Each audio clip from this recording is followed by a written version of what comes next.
अवैध रूप से चल रही करावल नगर जींस की फैक्ट्री का निरीक्षण करने गए नेत्रहीन एसडीएम पर जानलेवा हमला।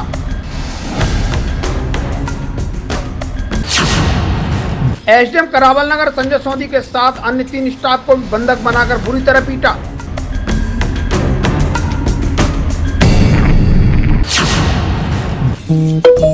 करावल नगर अमर विहार में जींस की अवैध फैक्ट्री में रंगाई का काम चल रहा था। पुलिसकर्मी के घर में चल रहा था अवैध रूप से जींस के रंगाई का काम।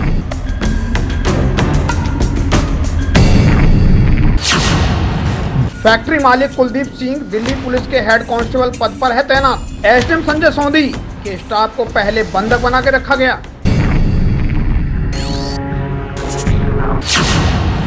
बाद में स्टाफ ने एसडीएम संजय सोंधी को कॉल करके बुलाया, जो कि एसडीएम फैक्ट्री के बाहर खड़े हुए थे। एसडीएम संजय सोंधी को गला दबाकर जान से मारने की कोशिश की गई। एसडीएम संजय सोंधी को लोहे की रॉड से पीटा गया। एसडीएम संजय सोंधी को उपचार के लिए जीटीबी अस्पताल में भर्ती कराया गया। पुलिस मामले की जांच में जुटी। इमरजेंसी के बाहर जहां पर करावल नगर एसडीएम संजय सोंधी जी हैं, जो आज एक फैक्ट्री को निरीक्षण करने के लिए अपनी एरिया में गए हुए थे, जहां बताया जा रहा है कि उनके ऊपर हमला किया गया है। हमला करने वाले भी बता रहे ऐसे लोग थे जिनके एसडीएम के साथ जो स्टाफ था उनके साथ भी इतना मिसबिहेव किया कि उनके बहुत सारी गहरी चोटें आई हैं और इमरजेंसी से अभी बाहर अभी आए हैं। करावल नगर आप पहुंचे थे निरीक्षण करने के लिए किसी फैक्ट्री में, क्या कुछ हुआ आपके साथ वहाँ पर? देखिए, मुझे 3-4 दिन पहले एक सूचना मिली थी कि ये करावल नगर क्षेत्र में एक इलीगल जीन्स कलरिंग फैक्ट्री चल रही है, जिसकी वजह से काफ़ी भारी पैमाने पर वायु और जल प्रदूषण, एयर और वाटर पोल्यूशन मतलब हो रहा है। तो उसके लिए फिर मैंने आज चेक करने की एक योजना बनाई थी और अपने 3 जो स्टाफ मेंबर के साथ और ड्राइवर के साथ मैं मतलब गया वहाँ पर। तो पहले मैंने अपनी गाड़ी थोड़ा सा पीछे नहीं रखी थी और अपने 3 मेंबरों को मतलब भेजा वहाँ पे। तो उन्होंने ये बोला कि ये जो बंदा है वो ताला नहीं खोल रही, वो ये कह रहा है कि इसका जो फैक्ट्री का जो संचालक है वो अभी मतलब विलेज गया हुआ, अपने गाँव गया हुआ है। तो मैंने ये बोला कि फिर उसके ऊपर थोड़ा सा ताला लगा दो, ताले के ऊपर ताला लगा दो। तब उन्होंने उसका ताला खोला और तब हमारे जो 3 साथी जो थे वो उनको अंदर बुलाया और अंदर बुला करके उनको काफ़ी बुरी तरीके से यानी मारा है। और फिर इन लोगों ने मेरे को फ़ोन करके बताया कि हम लोग को मतलब मार रहे हैं। तो तब मैं फिर गाड़ी लेकर के उस वहाँ पर आने के पहुँचा और फिर मैंने चिल्ला के उनसे बोला कि आप मतलब दरवाज़ा खोले ढंग से, आप क्यों मतलब मार रहे हो। सर, एक ही फैक्ट्री में आप निरीक्षण करने के लिए गए और भी कई फैक्ट्रियाँ थी? आज के लिए एक ही फैक्ट्री थी। इससे पहले कोई आपको कोई नोटिस मिला हो, शिकायत मिली हो? हाँ, शिकायत मिली थी, उसी के आधार पर हमने ये पिन पॉइंट किया ना। तो फिर जब उन लोग फिर बाहर निकले, 3 भाई थे, तो उसमें से मतलब यानी कि एक ने मतलब मेरे मतलब चेहरे पर मतलब मारा और उसने मेरे को धक्का भी दिया, जिससे कि मैं नाली में जाकर थोड़ा गिरा, सिर में भी चोट आई मेरे को और उसने मेरा गला दबाने की भी कोशिश की। और एक दूसरे भाई ने मेरे लेफ्ट शोल्डर पे मतलब जो लोहे की रॉड है मतलब उससे वार किया है। सर, दिल्ली पुलिस का भी नाम आ रहा है, कुछ सिपाही दिल्ली पुलिस का ये इंस्पेक्टर चलाता है। हाँ, वो अपने आप को मतलब सब इंस्पेक्टर बता रहा था, कुलदीप सिंह, लेकिन अभी कुछ पता चल रहा है कि वो हेड कांस्टेबल है। तो यही है बस। सर, संचालक का क्या नाम है? इससे पहले क्या उस पर कई आपराधिक मुकदमे हैं? क्या कुछ बताया इंस्पेक्टर साहब ने आपको? नहीं, नहीं, अभी तक तो ऐसा कुछ जानकारी हमें। आपके अलावा और कितने लड़के थे आप स्टाफ? मेरे साथ 3 लड़के और थे और ड्राइवर अलग से था। टोटल लॉ चुकी थी आपके तहरीर पर? नहीं, उन्होंने कहा कि मतलब एसएचओ ने यही कहा है कि पहले आप एमएलसी कराइए, उसके बाद एफआईआर लॉन्च करिए। क्या आगे तक आगे कार्रवाई चलती रहेगी आपके द्वारा? इस तरह की घटना आज हुई है, ये सुरक्षा चाहते हैं आप? ये नहीं, देखो, अब सुरक्षा किससे मांगेंगे? अगर वो व्यक्ति हेड कांस्टेबल ही अगर निकलता है दिल्ली पुलिस का, तो यहाँ प्रश्न ये पैदा होता है कि कौन किससे सुरक्षा प्रदान करेगा। सवाल अब ये है, क्योंकि पिछले 18-19 महीने मेरे को यहाँ पर हो चुके हैं, अभी तक पब्लिक में से किसी भी बंदे ने और किसी बंदे ने मेरे ऊपर हमला नहीं किया है। आज अगर हमला हो भी रहा है तो वो कोई मतलब पुलिस का ही बंदा निकल रहा है। कम से कम ये जो मतलब मैटर है, ये यहाँ पर वो जो फैक्ट्री बंदा खुद ही चलवा रहा था अपने घर पे, और जब उसके ऊपर कार्रवाई करने की नौबत आई तो वो अपना आपा यानी कि खो बैठा और उसने मतलब कार्य किया। आप दिव्यांग हैं, नेत्रहीन हैं जी। आपने आपको असहाय महसूस कर रहे हैं ऐसा कुछ? बिल्कुल भी नहीं। आगे आने वाले समय में इस प्रकार के जो जैसे मैंने पिछले 18 महीनों में कार्रवाई की है इस प्रकार के अवैध गतिविधियों पे, उस पर और ज़्यादा उसको बल प्रदान करेंगे और ज़्यादा तीव्र गति से इसको आगे चलाएंगे। हेड कांस्टेबल का कहना है कि जो टीम आई थी उनकी भाभी के साथ मिसबिहेव किया था। देखो, इस प्रकार के जब आरोप प्रत्यारोप यानी कि लगते ही हैं, जब आप अपने बचाव में इस प्रकार के लोग आरोप मतलब यानी प्रत्यारोप लगाते हैं, काउंटर एलिगेशन है, लेकिन मिसबिहेव करने, अगर मान लो मिसबिहेव अगर हुआ है तो एसडीएम के ऊपर में हमला किस बात के लिए? मैं तो नहीं गया उसके अंदर में, बिल्डिंग से बाहर निकल करके उन्होंने कहा कि आपके लोग हमारे यहाँ पर चोरी करने आए हैं, उन्होंने ये कहा चोरी करने आए। उसमें तक तो ये मतलब उस टाइम तो भाभी के साथ तो ये कोई मतलब छेड़खानी करने की बात तो नहीं, कहीं नहीं पुलिस को सूचना क्यों नहीं दी जब तुरंत दी, पहुंचे थे? तुरंत इससे पहले सूचना क्यों नहीं दी गई? क्योंकि इस प्रकार की जब सूचनाएं जब भी पुलिस को या इस प्रकार दूसरे एजेंसियों को दी जाती तो वो लीक हो जाती हैं और उससे इस प्रकार के अभियान जो है वो असफल यानी कि हो जाते हैं। आप डीसीपी से मिले क्या इस मामले को लेकर के? जो समस्याएं हैं वो लीक हो जाती हैं?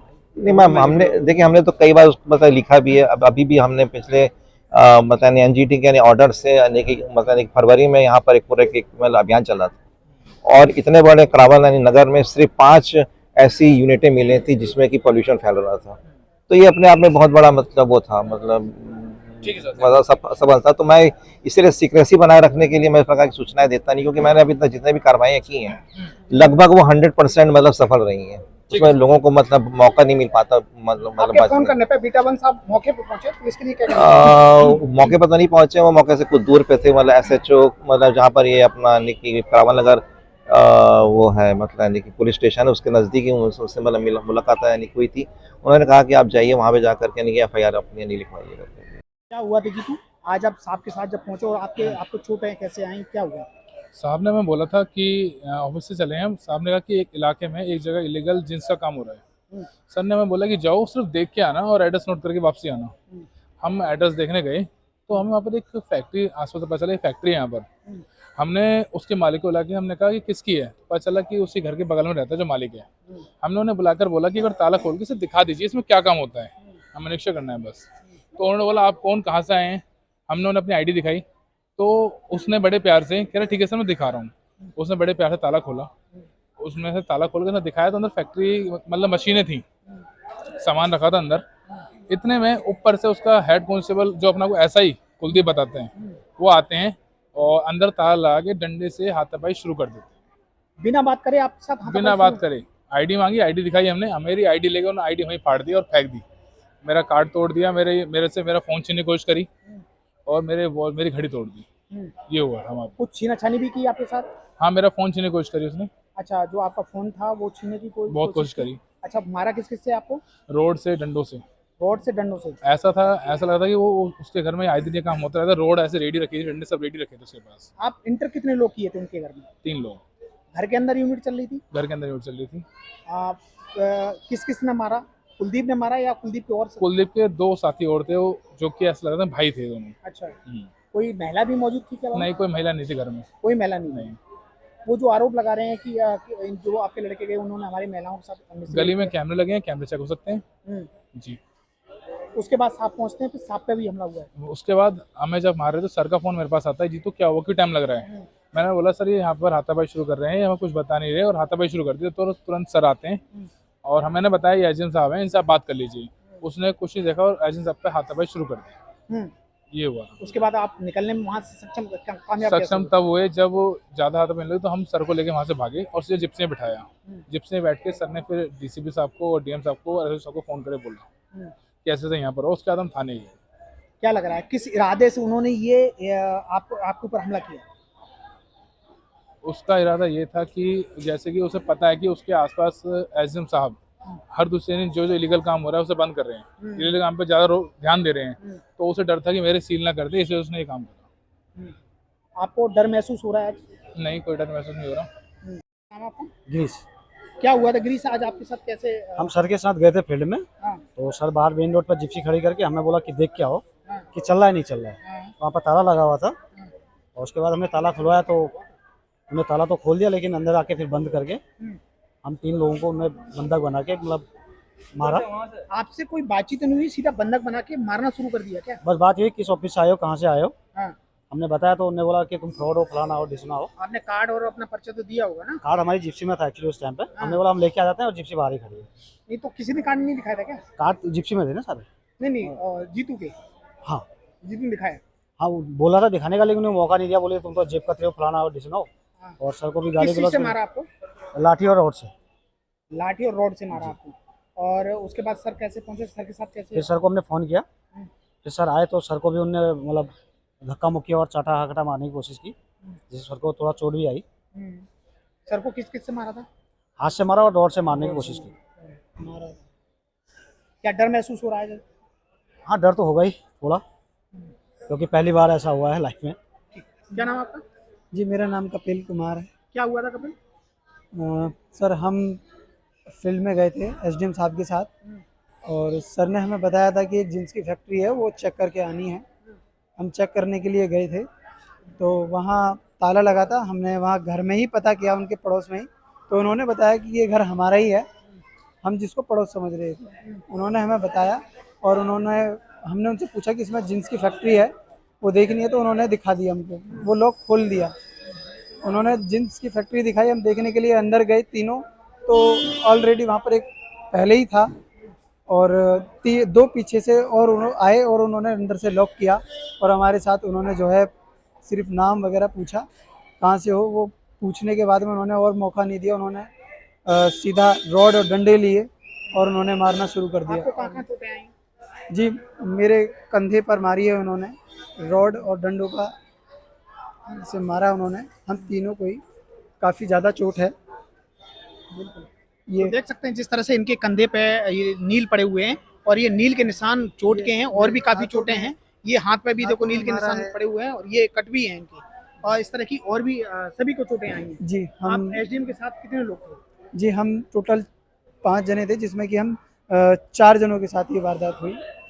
और उन्होंने हमारे सर के ऊपर भी हाथ उठाया, उन्होंने रॉड भी मारी, और उनको सर को हाथ भी छोड़ा उन्होंने, और सर ने भी उनको बताया भी कपिल, आज उनको। आपको डर महसूस हो रहा है क्या? जी, हमारे क्योंकि वो साथ। दिल्ली पुलिस का बंदा है जिसके यहाँ यूनिट चल रही थी, और उन्होंने मारा है, तो क्या लग रहा है, न्याय मिल पाएगा दिल्ली पुलिस से? जी देखो, उम्मीद तो है। हम थाने में गए थे, हमने पुलिस वालों को बोला भी, हमने वहाँ पर, देखो उम्मीद तो है कि डर महसूस हो रहा है। जी।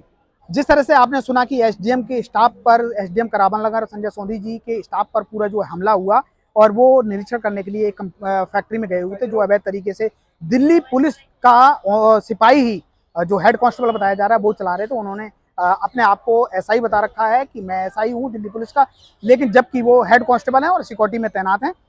लेकिन उनके द्वारा एसडीएम के ऊपर जो हमला करने वाली बात है, वो इस तरह की है कि जब लोग, एसडीएम माने तो एक कोर्ट होता है, और कोर्ट के ऊपर ही अगर हमला हो गया है, तो आम लोग क्या करेंगे, और आम लोग न्याय मांगने के लिए किसके पास जाएंगे? अब यहाँ पर एक सवाल उठता है कि दिल्ली पुलिस से ही कंप्लेंट होनी है, और दिल्ली पुलिस का सिपाही ही इसका ओनर है, तो आखिरकार किस तरह का न्याय होगा, ये देखने वाली बात होगी। मैं जीटीवी इमरजेंसी के बाहर हूँ इस समय, और अभी आपको जैसे दिखाया कि एसडीएम करावन नगर व्हील चेयर पे थे, उनका स्टाफ पूरा चोटिल है, घायल है, और बताया कि जिस तरह से उनके साथ जो हमला हुआ है, वो हमला ऐसा था कि उसमें अपने आप को संभालना बहुत मुश्किल बात थी, लेकिन फिर भी वो संभल कर किसी तरह से पुलिस को सूचना दी और वहाँ से निकलने में कामयाब हो गए। कैमरा पर्सन प्रशांत पाल के साथ मैं उमेश पाल, टीवी 29 न्यूज़ दिल्ली।